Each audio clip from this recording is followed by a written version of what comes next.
experiencing a really odd remeshing issue that I want to bring to your attention so that you can start to use this information to inform some pretty big decisions that we have to make early on in our remeshing of our concept sculpture for our land animal. So I got my bear here. It's all blocked out. Very happy with the result. Before we go any further, I think I forgot to put it all in one mesh. So with all the objects selected, let's go ahead and hit Control J. Put that in there. Now this happens from time to time, and I wanted you to see this happen live in front of you as well. You see how the shading of this big sphere, which represents the rear of my bear, see how it's kind of gone wonky? It looks like it's flipped upside down, right? Well, that's because it probably is flipped upside down.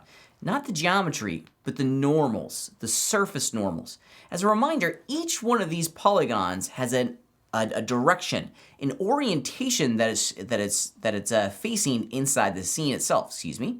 That direction is called the normal. And if you want to see your surface normals for all of your faces inside of Blender, it's really easy. It's a viewport property. So if you go way up here inside of the viewport options right there, okay, this is going to allow you to turn on all of your face normals. And I'm in object mode. You got to be in edit mode, excuse me. And then in edit mode, that same pull down menu is going to give you the options that you're looking for.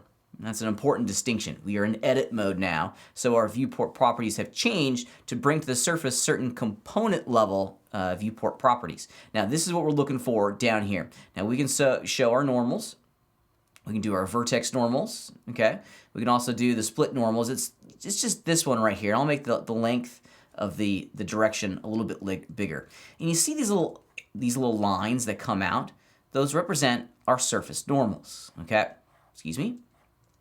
Now, on the sphere here, man, we should be seeing a little line for each one of the faces, and it's certainly not there. If you look at the spheres down here, this is the result that we should be getting.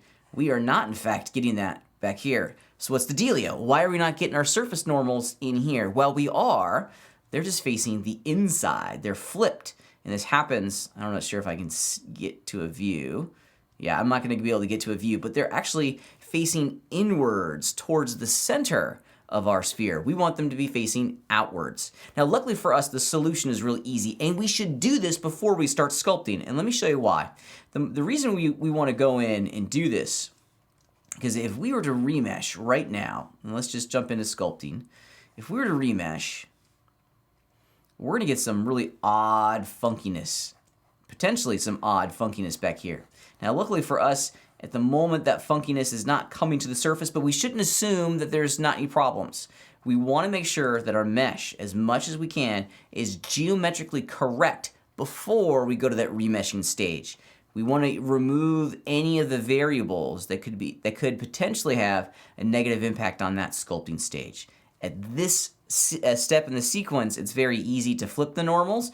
Other areas, not so easy. So let's go ahead and do it now while it's simple. I'm going to jump into edit mode real fast. And in my face selection set, I'm just going to double click on one loop, hit the L key to grab everything, and select the entirety of that sphere.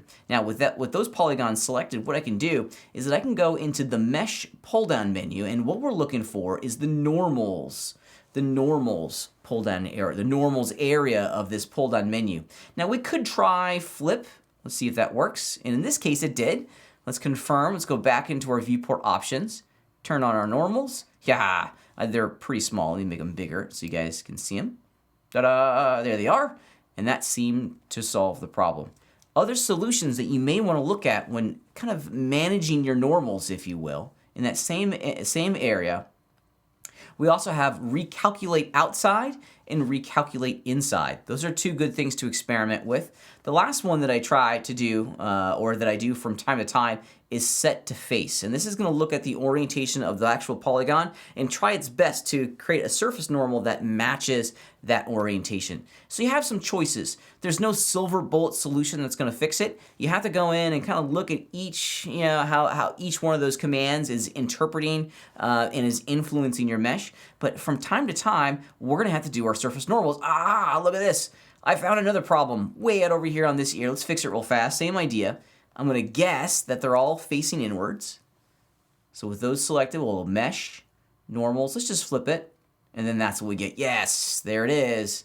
I'm a happy camper. So this is a good thing for us to look at before we go any further. Yep, I can see it over here.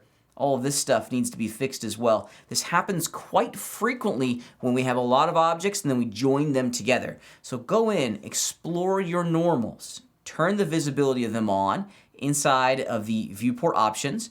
Ensure that you're in the edit mode before we do this so these options show up down here at the bottom.